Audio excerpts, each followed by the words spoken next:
Welcome aboard, folks. It's nice to see you, and congratulations on making it to this time in the afternoon on Blue Monday, the dreaded Blue Monday. So today's session, we'll just move on and look at what we're trying to achieve. This is the first session of the Winter Learning Festival for CLD after the Christmas holidays. So we're just trying to kickstart the festival again, and we'll just touch base on what's ahead over the next couple of months in terms of the festival.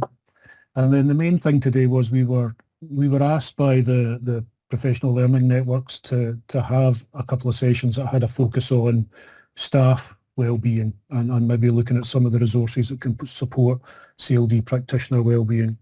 And I think that seemed like quite a good way to restart the Winter Learning Festival. So we know there's so many pressures and concerns for learners and communities that you're working with, but maybe take the next hour or so, and we might not need an hour given there's a small group.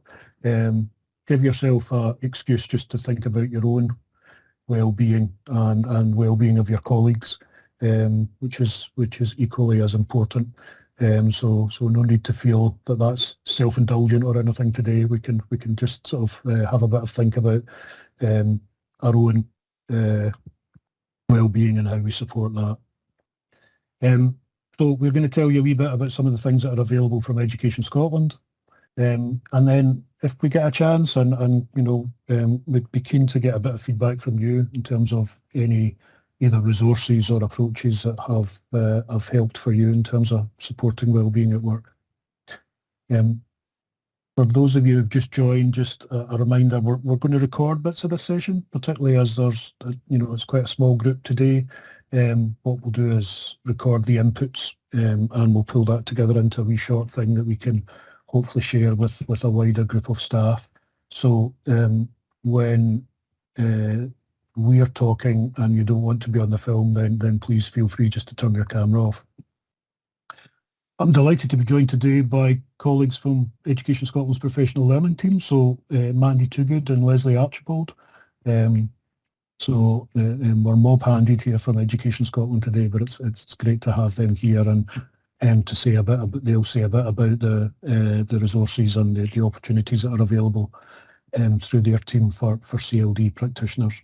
But before we get into the stuff about health and wellbeing, as I said, our first aim really was to remind you about the Winter Learning Festival for CLD.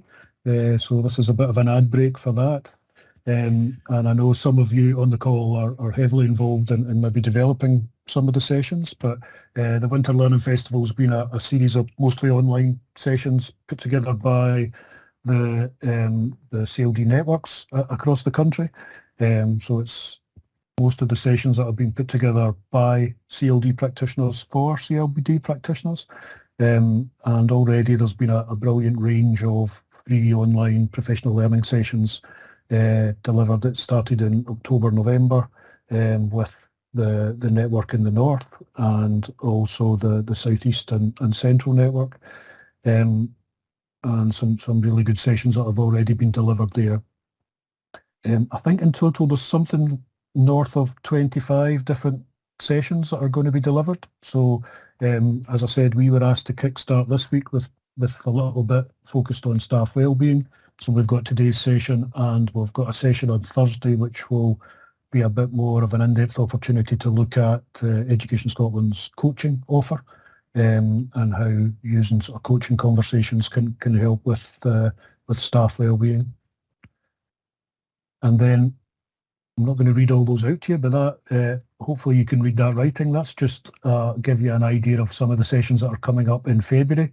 So still 3 of the networks are going to be delivering their sessions in the West, in Tayside and Fife, and in the Southwest. So for those of you who are not familiar with the festival so far, basically each of those networks are delivering sessions that are based on priorities for them in their areas. But most of those sessions will be open to anybody around the country. So if you have a look through some of those sessions, you think, oh, I'd be interested in joining colleagues in the West or in Tayside for one of those sessions, then you're perfectly open to do so.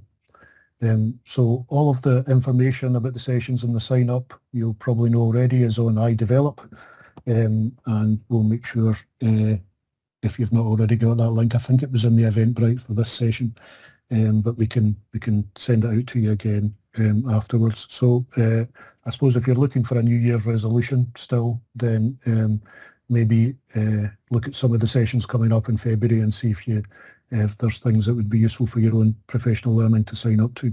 So today's session is on that, that supposedly most depressing day of the year, Blue Monday. So people will know that there's this kind of idea going around that the third Monday of January is the most depressing day of the year. And I don't know if anybody's seen that equation before that's on there, but it was pulled together by a doctor, no less, Dr. Cliff Arnold, back in 2005, and he claimed that proved the theory of Blue Monday. So if you think about the impact of poor weather, maybe a lack of sunlight at this time of year, the difference for all of us between our monthly wage and the debts that we have. Obviously, Christmas time obviously is a time that maybe people build up a bit of debt.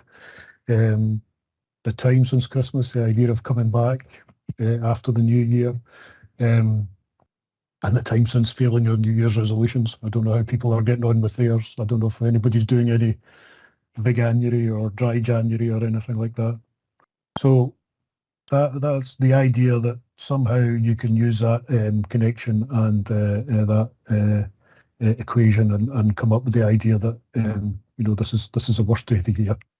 The only problem with that is it's a load of rubbish scientifically, and maybe some of you will know this, that the bold Dr. Arnold was actually asked to do that piece of work by a travel company down in England back in 2005. So he drew together a lot of things that I'm sure can have an impact on us, and I'm sure the idea of sort of the January blues is a real thing, but there's not a lot of science behind that equation in terms of proving that somehow this is the worst day of the year. So actually what we've really got is a kind of subtle way of trying to get us to book our summer holidays in January, but couched up in this idea of Blue Monday. But I suppose if nothing else, it kind of reminds us to be mindful of, this time of year can be difficult, and to be mindful of our own kind of health and well-being. So what do we mean by well-being? This is stuff that from the World Health Organization. So that idea that maybe our traditional view of health being the absence of disease or illness, but actually well-being is a combination of our mental or psychological state, our social well-being, and our physical well-being. So all of those things come together and look at our well-being. And I suppose one of the other key elements for our own sort of workplace well-being is around stress. And again, I found this quite a healthy, quite a useful set of headings from the Health and Safety Executive about the factors that have an impact on stress. So the demands, if you like, the demands of workload versus capacity, the control that we have over what we're doing. Again, that links back to community learning and development competencies, doesn't it? We know that people having control over decisions that affect them can be so important, and it's the same for us in our professional role. So having autonomy and being able to make decisions about what you're doing, understanding, being clear about your role, having clear goals within your role that you can associate with and align with your own professional values.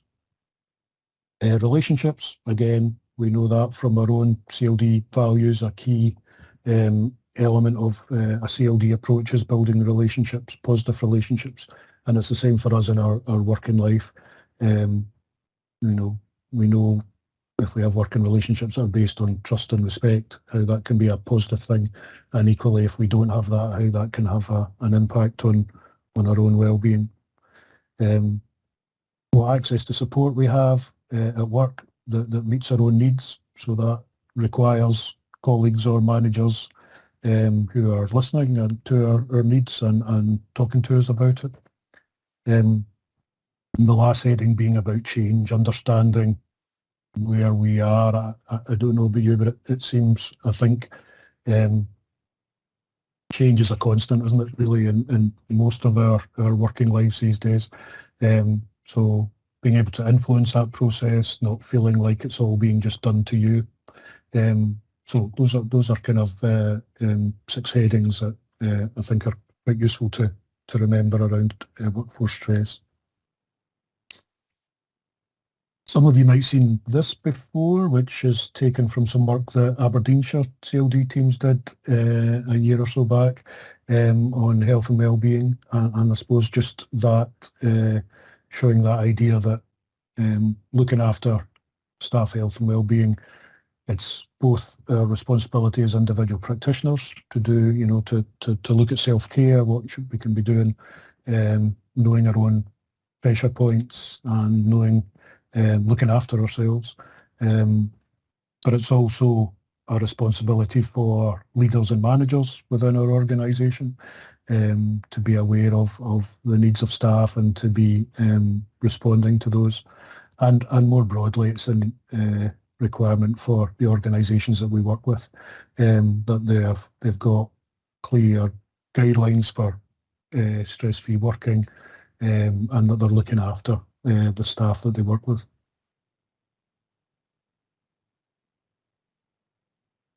I'm going to pass it over now to Leslie, who's just going to give you a bit of an overview of some of the stuff in the professional learning offer from Education Scotland.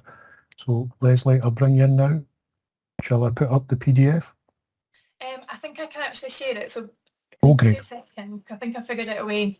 We've had a few tech issues today, folks, so kind of bear with us a wee bit. So a wee bit about me. Thank you for the introduction, John. I work as the Development Officer for the Support and Workforce Wellbeing Package with Education Scotland, and I've pulled together a wee bit of a resource for you all, which I'm going to try and present to you. We will make sure it goes out as a PDF though, so that you can have it, you can share it around your own workplaces and your own networks. But I'm just going to try and pop it up if I can. Let me know if you can see this okay.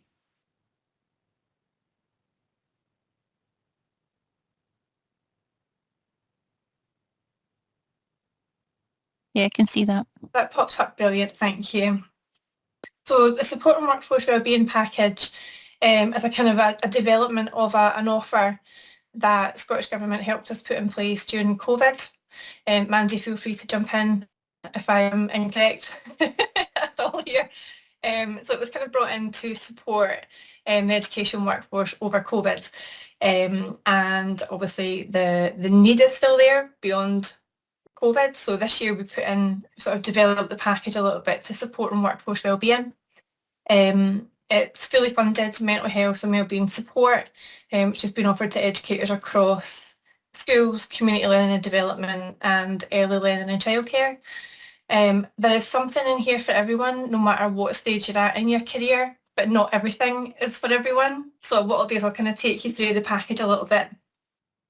Now, as John was saying, it's really important in terms of looking after your well-being at work, potentially also looking after and supporting your colleagues also. And as John was saying, there's a lot about our work that we can't change. We can't change. Change is going to happen, it's inevitable.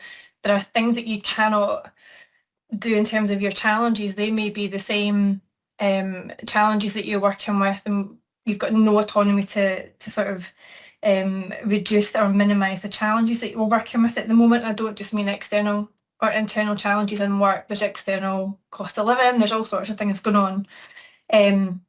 So being able to kind of change our mindset or our resilience to these issues and these problems and the change is what we're kind of trying to do through this package here. So it's a professional learning package, and throughout the package, I can go into,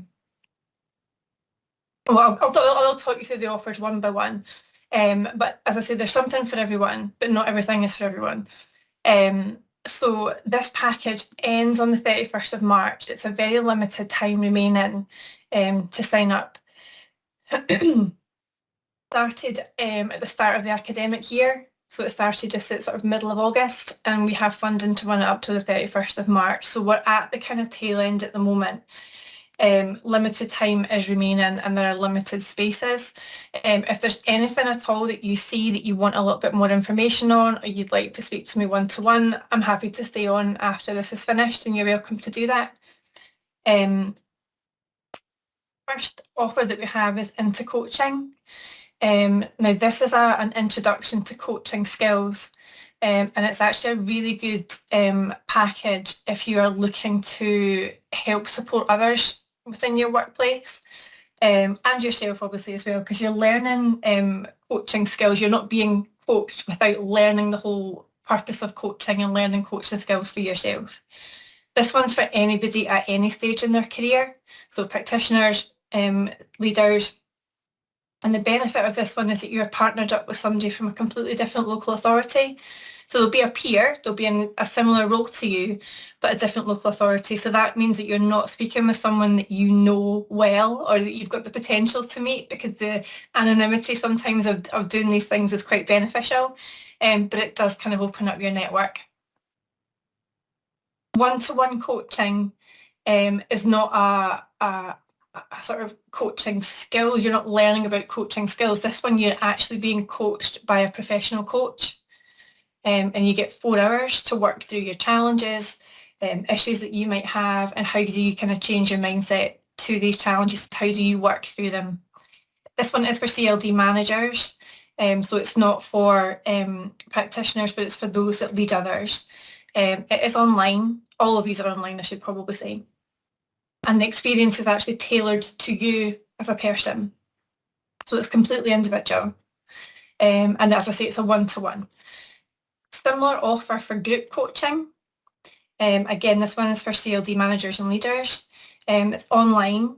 And again, it's tailored to the sort of peer group as opposed to being tailored to an individual. But you will get the chance to discuss as individuals, but you get to connect with others that are in a similar role to you. Supervision spaces, again, these all take place as a group. This is open to anybody at any stage in their career, as I say, CLD included, and it's somewhere that you can focus on your well-being. It is a group, online group forum. You can share your knowledge, you can learn from peers, and you will be from any local authority. So it may be that you are in a group with people that you may know, you may not know them. That's for taking care of yourself. The lead on from that one is the taking care of those that you lead. Again, this one is for CLD leaders and managers, so those that have people management responsibilities. And it's about how you can kind of potentially deal with issues in the context in which you work. What we have heard is that people or CLD leaders have done the taking care of yourself first and then gone on to do this one. So putting your own oxygen mask on first, how do you, support others when you need to support yourself first? So these are not, you can progress from one offer to another. You're not restricted to just using the one. Now, this is just the kind of overview, and when you get this PDF for yourself, you'll be able to go in and click into the links, and they will take you directly to the sign-up pages for the programmes, where you'll also get a little bit more information about what the programme offers. You can print them off, you can email them, there's QR codes there if you are printing them off as well, and they take you directly to the package pages. So I think that's all that I need to share. You can see Emma's popped a question in terms of a start date. So they basically start, so for the coaching, the one-to-one coaching, the group coaching and the peer-to-peer coaching, they can start almost immediately. So when you sign up to them, you kind of complete a profile, who you are, where you work. For the peer-to-peer coaching, the wait would generally be a wait for somebody who's for a match for you. If you like, so there would be a potential slight delay just while they find you the perfect partner. It's kind of a similar thing for the one-to-one coaching and the group coaching. Again, you kind of have like a sort of a match with a coach, and you get a bit of an orientation with your coach, but there's nothing to stop you, as soon as you get your coach, starting that immediately. For the supervision spaces, these are taking place on set days. So you sign up for a cohort online. Now, I don't know the dates off the top of my head, but if you go into the links that we send out to you, you'll be able to go in and book them. They'll run on a Tuesday, Wednesday, Thursday of a week in the evenings, and you can select which week is better for you. They will run up until the end of March. Probably a good thing to mention actually as well, Emma, is the closing dates, I guess, for signing up. So for the one-to-one and the group coaching, that will close on the 19th of February. So you would need to be signed up before that, and that allows 6 weeks or something like that for you to be matched with your coach and to have your 4 hours of coaching with that person. Into coaching closes on the 26th, so 1 week later. No problem, Emma. I don't know if you noticed earlier, my daughter just walked in and I had to ask her to move, so I'll make that the same. The into coaching is the 26th. And again, although the programme finishes on the 31st of March, that just allows you to have the same experience as everybody else. So you still get time to do some of the online learning and meet up with the person that you're working with peer-to-peer. Great. Thanks, Leslie. And I see Mandy's put a bit of info in the chat there. Can you come, Mandy? Can I just come in just to explain what I've put? We basically, we have this kind of closing date at the moment of the 19th February. We're hopeful that, the one-to-one and group coaching will continue over the next year, but we're like everybody, waiting to hear for funding just now, which is why we've had to kind of put that deadline on for now, because that will take us up to the activity, which needs to end by the end of March. And I know you lot in CLD will understand what these kind of funding cycles are like. We do have some capacity now though, and we have been putting out a call for people if, for example, if there's a few of you that might be interested in coaching, or if you've got a team who might be interested in a little bit of coaching support, that's something that we could do as a kind of bespoke thing quite quickly, just to kind of help not just use the capacity, but also think about other ways of getting this offer out into the system. I put an email out to some coaching contacts I've got across local authorities a few weeks ago, and a few people have come back and said, I've got this particular group that I'm working with at the moment, and I think they might really benefit from a bit of coaching support. So just reach out to myself or Leslie, and we can kind of talk that through, and if there's a way that we can use some of that coaching to support that, it's just a really, these are professional coaches, they really know their stuff, and we don't know how much longer we're going to get the funding for, but it could be a really good little bit of input for people if you're interested. When we are busy taking care of others in our work, we can forget to pay attention to our own needs. Although we often know the things that we can do to help ourselves stay well and feel calm and able to cope, sometimes when the pressure is on, we don't make the time or pay sufficient attention to actually doing them. And that's when our own well-being can become at risk. To be able to look after others safely and effectively, we first have to take care of ourselves, which is why it can be helpful to create your own unique well-being plan using the ABC of self-care, so that you can take proactive steps to looking after yourself and your well-being even under mounting pressure. A is for awareness. Be aware of your feelings and your responses to stress. We're all unique, but when we're attuned to our own personal warning signs that we're becoming stressed, it means that we can take early steps to prevent our feelings from getting worse.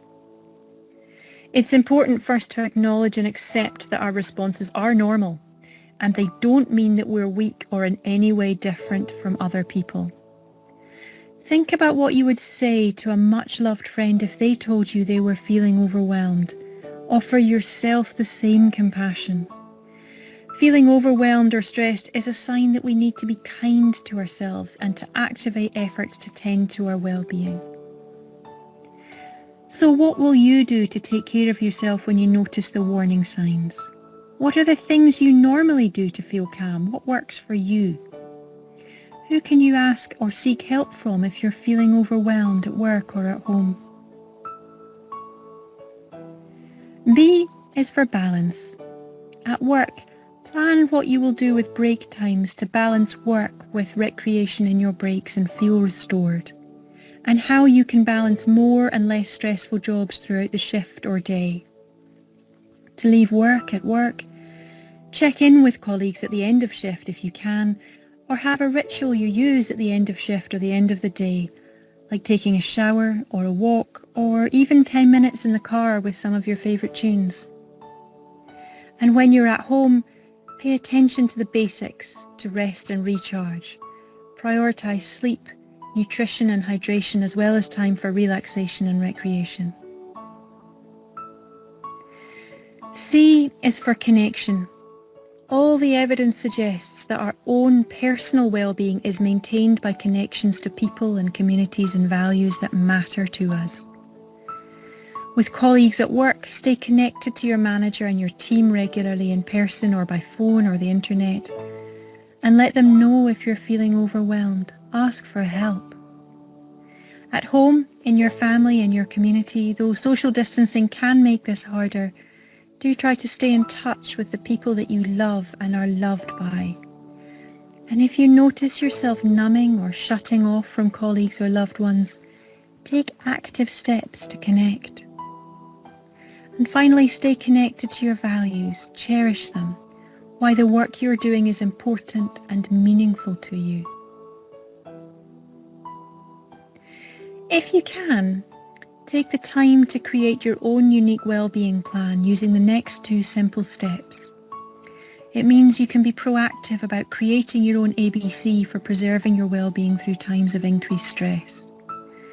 The NES Wellbeing Planning tool is also available for download to help you. The details are at the end. Step 1 is all about awareness, knowing your own personal traffic light warning system that you're becoming stressed or overwhelmed. What are your own early warning signs when you start to feel overwhelmed or stressed, that you're moving from green to amber? Think about the things that you do, how you feel, how you think, and what happens to your connections with people, what happens in your body, with people, in your feelings and in your thoughts. You can find some useful examples in the first traffic light section of the plan to help you. When you have completed this step, you should be able to describe what red, amber and green look like for you. And if it helps, use the plan to note these down.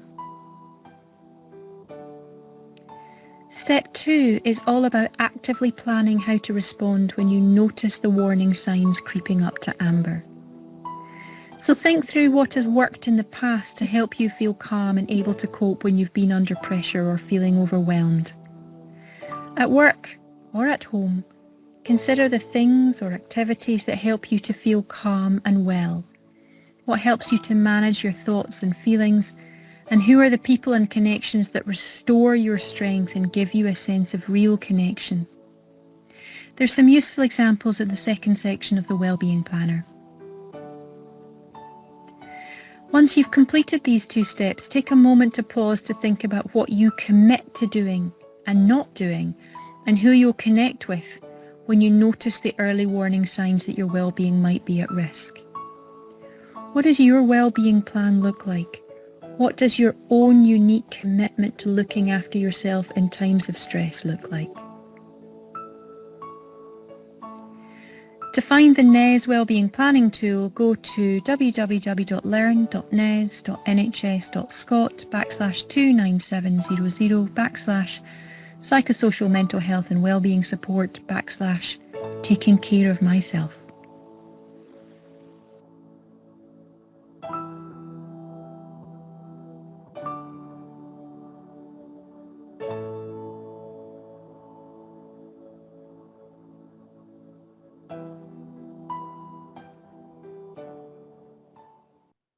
Yes, I agree, Mandy. It was quite calming, wasn't it? And I think probably the kind of key thing coming out of there is the idea of self-care. And I think maybe if there's one message to take away from our session this afternoon, it's a reminder to think of looking after ourselves. Well, that was just one example from the Cycler Wellbeing resources that we just wanted to highlight to you. And we've put some of the links on the Jamboard that I shared the link for earlier on. And before we look at that, Mandy, I know we've spoken a bit about the coaching stuff. Was there other elements of that you wanted to speak about today, or had we covered everything? No, I think we've covered everything. I think the main message I wanted to give really was that we're wanting to kind of reach out to you lot in CLD and to have you involved in kind of shaping the future of this as much as we can as well. And I think we don't know yet if we've got funding for the coming year, but if we do, we're going to change tack slightly, and we're going to be wanting to work with people in their kind of local centres and teams much more closely. So it was just really to kind of get that message out there, and we'll work with the CLD networks and other channels to make sure that you're kind of kept in the loop. So yeah, just keep your eyes open for things that might be coming your way in the future as well.